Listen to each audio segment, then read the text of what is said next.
Hello everyone, good morning. Welcome to the geography class of class 11.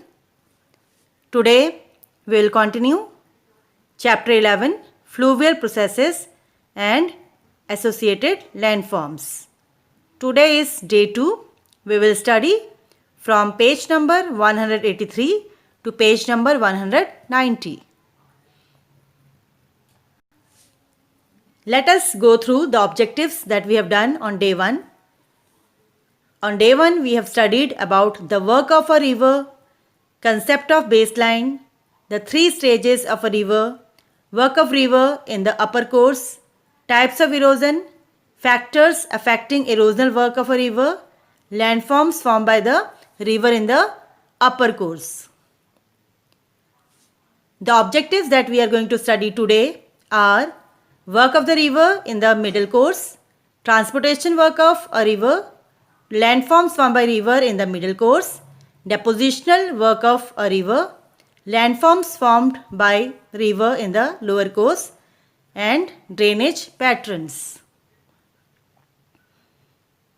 First of all, let us go through the technical terms that are related to today's topic. The first term is alluvial cones.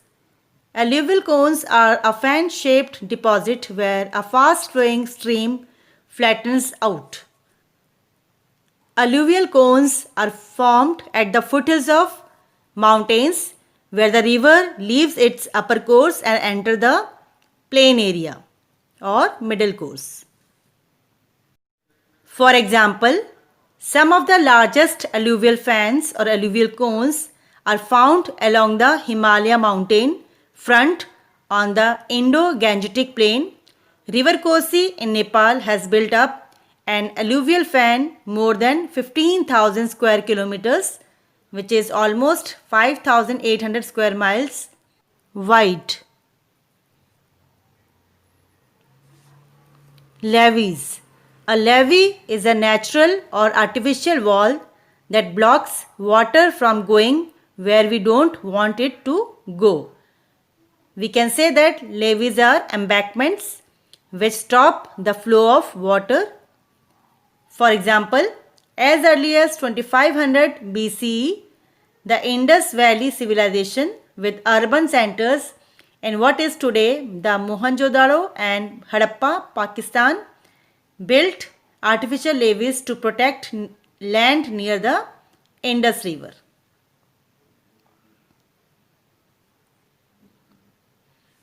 Floodplains.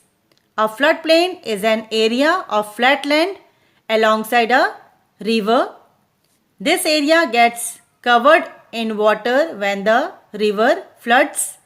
For example, in India and Bangladesh, an extensive floodplain borders the Ganges and Brahmaputra rivers. The floodplain covers 80% of Bangladesh and annual flooding kills hundreds of people each year in Bangladesh. Meanders. Meander is a curve or a bend formed by a river during its course. It is the most important feature formed by river in the plain area. Classic examples of meanders are associated with rivers in Colorado Plateau, the Kentucky River, Palisades in central Kentucky, and streams in the Ozark Plateau. The main meandering rivers in India are Ganga, Yamuna, and Ghagra. Oxbow lakes. An oxbow lake is a U-shaped lake that forms when a wide meander of a river is cut off, creating a free-standing body of water, as we can see in this diagram. For example, Half Moon Lake in downtown Eau Claire, Wisconsin, was formed due to a shift in the course of the Chippewa River.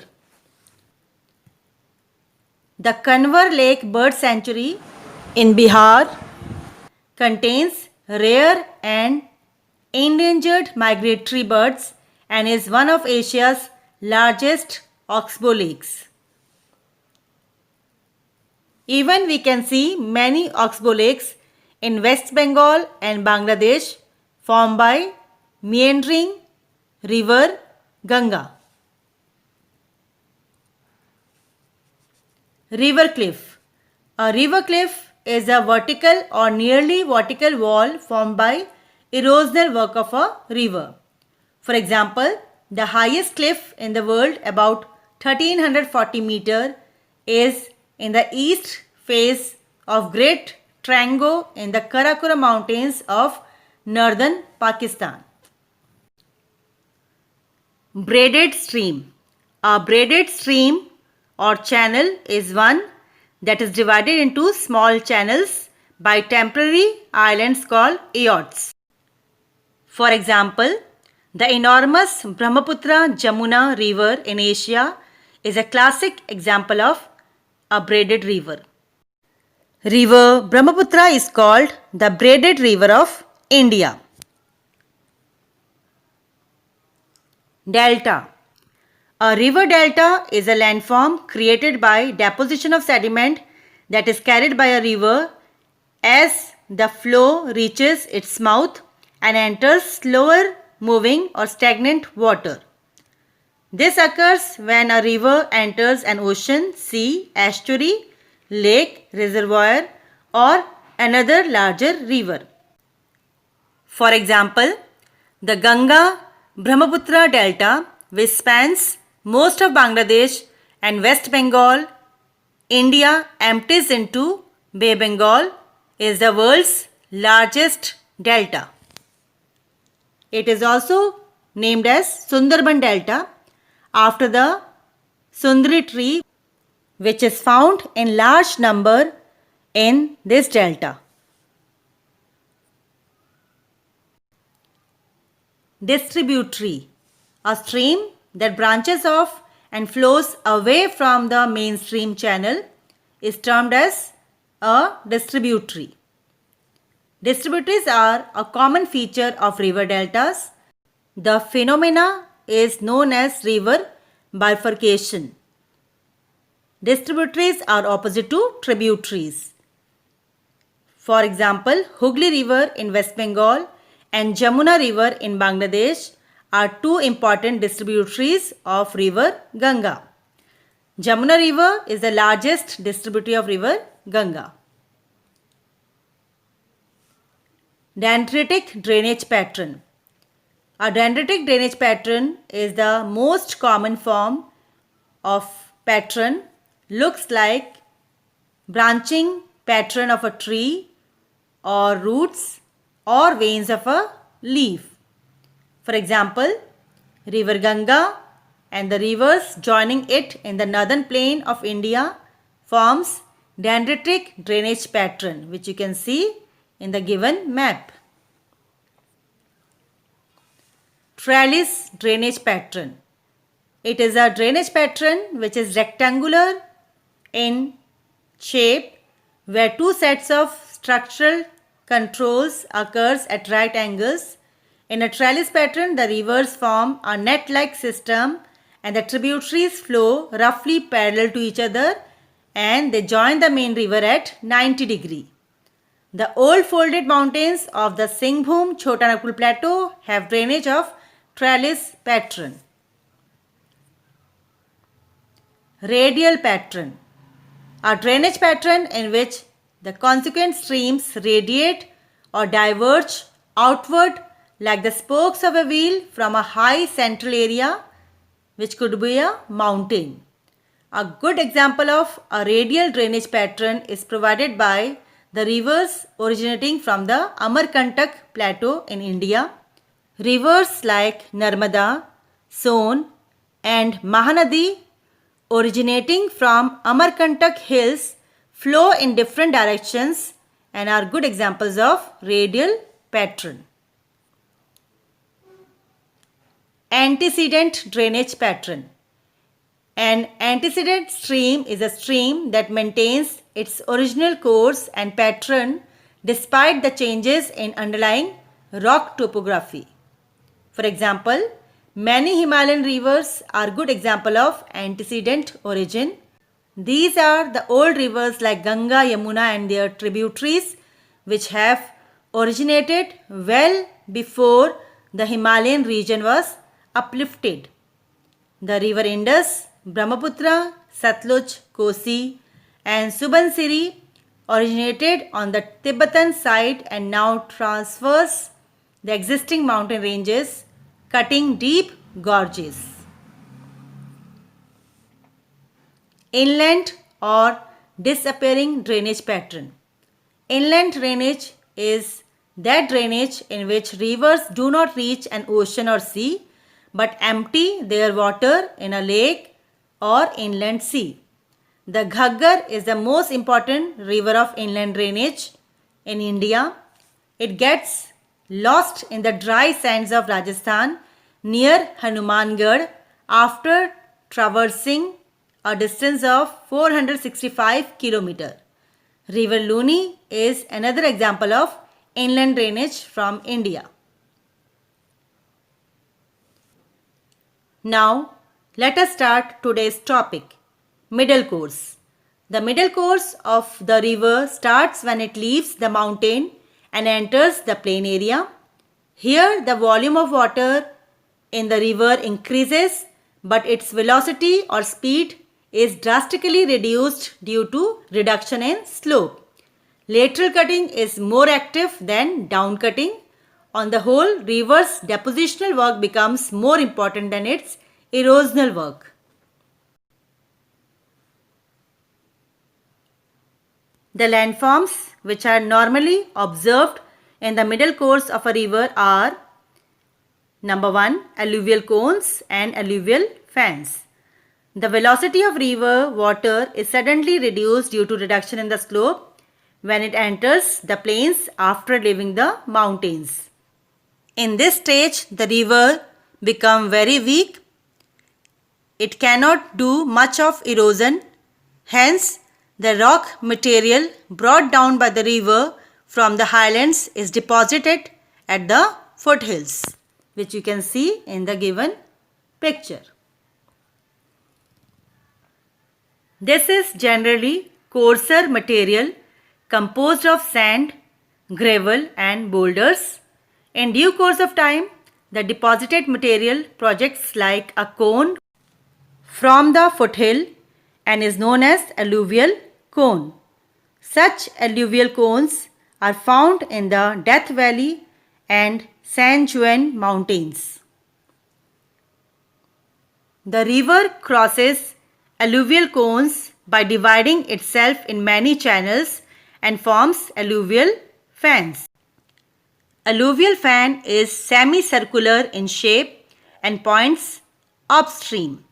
It is broader than alluvial cone, but its height is less than the alluvial cone. The rivers having more water but less sediment form alluvial fans instead of alluvial cones.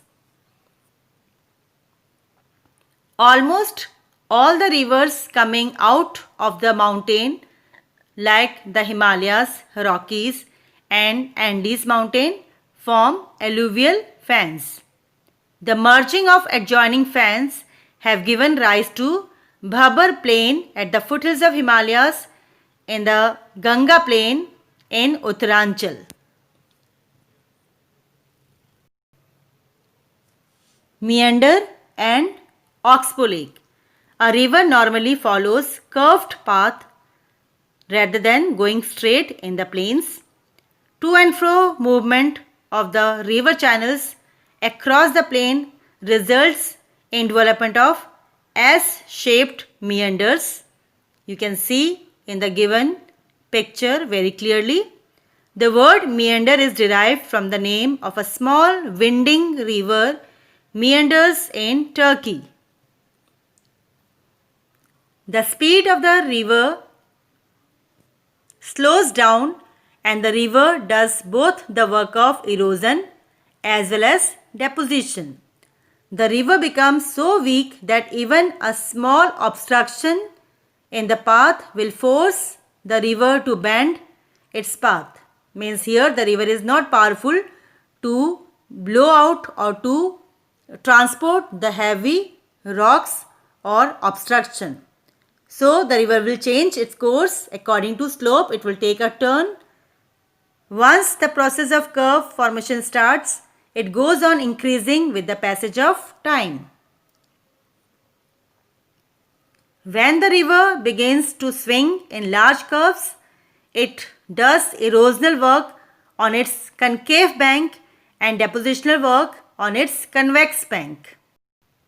So here we can see in this diagram that in the left side the meander which is formed by the river has concave slope, and the opposite of this slope is the convex slope. So maximum deposition is there in the convex bank or convex slope.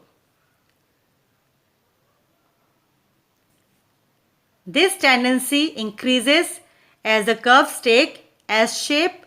In the end, the curvature becomes so sharp that the river breaks through the meander and forms a loop. This is known as oxbow lake. We can say that an oxbow lake is formed when the river becomes straight due to any reason. Sometimes the river is under flood, so the river gains speed, and due to high speed the river course becomes straight, and the loop or the curved part of the river gets separated from it and it forms oxbow lake. In addition to meander river of Turkey, the Mississippi of the USA, the Ganga of India and the Po river of Italy are famous for their meander and oxbow lakes. River cliff and slip-off slope. As the river meanders its way ahead, it does the work of erosion on the outer concave side and that of deposition in the inner convex side, as I have told you earlier. Because the movement of water is much faster on the concave side, so there will be erosion, and the speed is less on the convex slope, so there will be deposition. Consequently, concave side has very steep erosion slope which is known as river cliff. Generally, the word cliff is related to the ocean bank. Ocean cliff or sea cliff is a rock having vertical wall which faces the sea. In contrast, the inner convex side has very gentle slope due to depositional work of the river. So this slope is called slip-off slope. You can see in this diagram that this river has one side, that is the left side, having gentle slope, and the right side has very steep slope.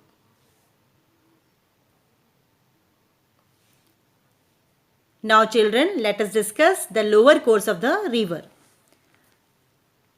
The load bearing capacity of the river is drastically reduced in the lower course due to sluggish or very slow flow of water as a result of gentle slope of the land. Therefore, the work of the river in this course is entirely that of deposition, and it does not do any erosion at all.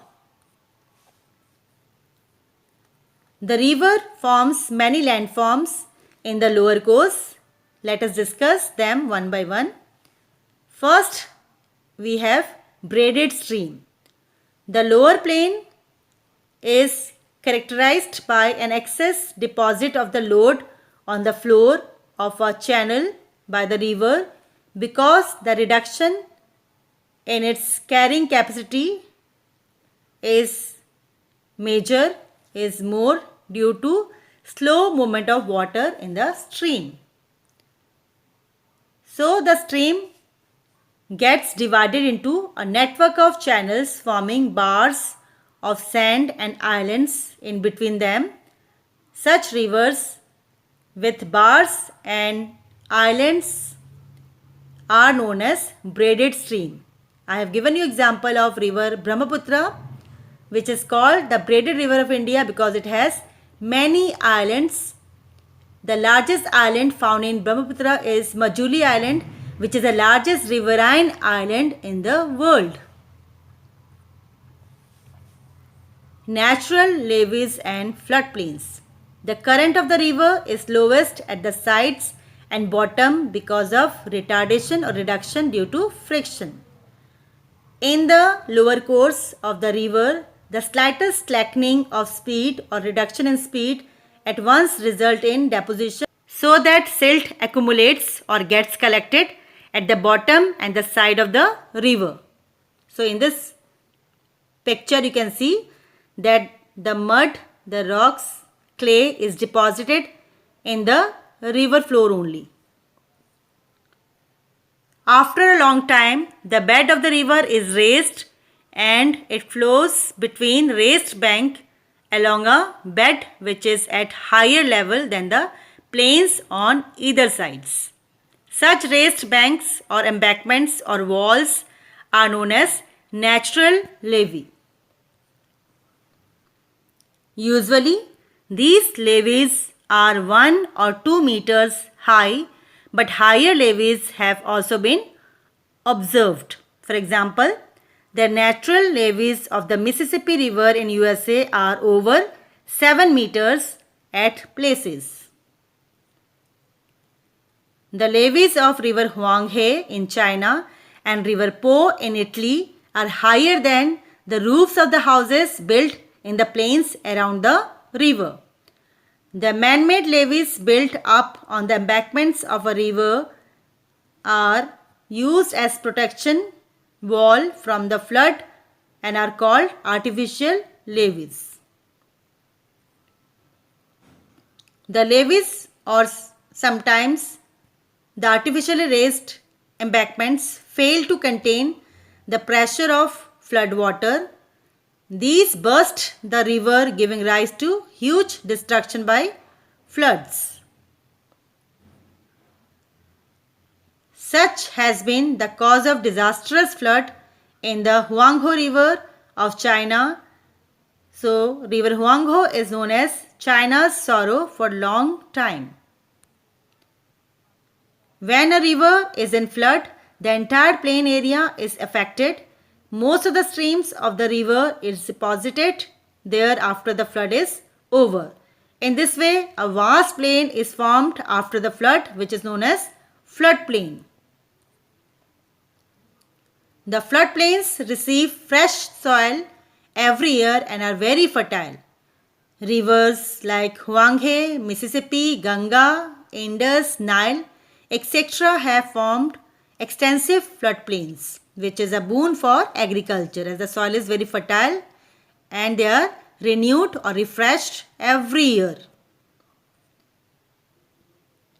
Delta. When the river enters the sea or lake, deposits all the load at its mouth, giving rise to the formation of a delta. Delta is a triangular feature with its apex pointing upstream and is marked by a fan-shaped area of fine alluvium. The Greek letter delta closely resembles the triangle delta of river Nile. You can see in this given map, the river Nile has formed a triangular delta. Almost all the rivers of the world form delta which is triangular in shape. The mud deposited along the banks because of slow carrying capacity of water becomes an obstacle and divides the river into numerous branches called distributaries. The development of channels and sub-channels goes on extending the delta area. It means that the deltas grow in size. The river has no alternative but to discharge its water sluggishly, means slowly, only through these distributaries. With constantly settling sediments, the delta grow vigorously as long as the water channels are not completely choked by silting. Silting means collection of mud. The Ganga-Brahmaputra Delta, which covers an area of 1,25,000 square kilometer, is the biggest delta of the world. River Ganga-Brahmaputra has formed this delta in West Bengal of India and Bangladesh. It is also the fastest growing delta of the world. Other well-known deltas are the deltas of River Nile, Mississippi, Po, Volga and Yangtze. Now let us study about the drainage patterns. The river stream system produces several types of drainage patterns which are as follows. The first drainage pattern is dendritic pattern. The word dendritic has been derived from the Greek word dendron, which means tree. This means that dendritic pattern is similar to the shape of a tree. The main river is like the trunk of a tree and the distributaries are like its branches. This pattern resembles the veins of a leaf. It develops on a uniform rock pattern. The Ganga and the Godavari have dendritic drainage pattern. The second drainage pattern is trellis drainage pattern. A trellis pattern develops on a folded structure consisting of resistant anticlinal ridges or hard rocks separated by synclinal valleys, means soft rocks. The rock strata is not uniform as in the case of the dendritic pattern. There are long straight river valleys which are formed by the erosion of the soft rocks with their tributaries joining at almost right angles, making it look like a rectangular arrangement. You can see in the given diagram. Such a pattern has been developed by Seine River in Paris Basin. Radial drainage pattern. Radial pattern is a type of drainage pattern that develops on a volcanic dome or a mountainous area. The stream flows down in all directions from the center of the mountain. This pattern resembles the spokes of a wheel of a cycle which radiate from the center in different directions. Such a pattern is seen on the slopes of Parasnath. The rivers of Sri Lanka also represent radial drainage pattern. The rivers of Sri Lanka flow outward from the central highland in all directions. So you can see in this given map that the river of Sri Lanka resembles radial drainage pattern. Antecedent drainage. An antecedent drainage is observed in mountains where a continuous down-cutting has enabled the rivers to make their way through the mountain ranges, rising subsequently along their way. Means antecedent drainage pattern is developed by the erosional work of the rivers. Big rivers like the Indus, the Satluj and the Brahmaputra originating from the Tibet plateau are older than the Himalayas. We know that Himalayas are young fold mountains. It was formed after the formation of Ganga, Satluj, Brahmaputra, Indus, Yamuna and their tributaries.